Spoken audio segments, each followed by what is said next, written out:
Assalomu alaykum yurtdoshlar, hammasi sog' omonmi? Go'shtimizni sovolamiz. Ozgina go'shtim bor ekan, ta'mir chiqsin deb sovolishini ham. Hammani ovqat qilish prinsiplari har xil bo'ladi. Meniki ham shu qatori teskari qilaman men. Endi piyoz solaman. Endi qopqog'ini yopib dimlab pishiramiz buni.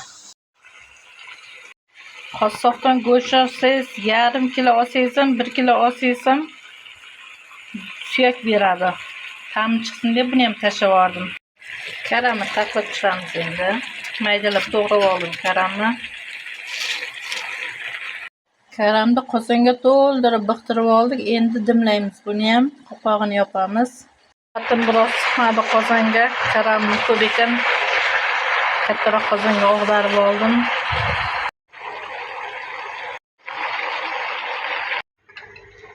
Suv solib oldik, qovurib. Ovqatimiz tayyor bo'ldi. Yoqimli ishtaha hammaga.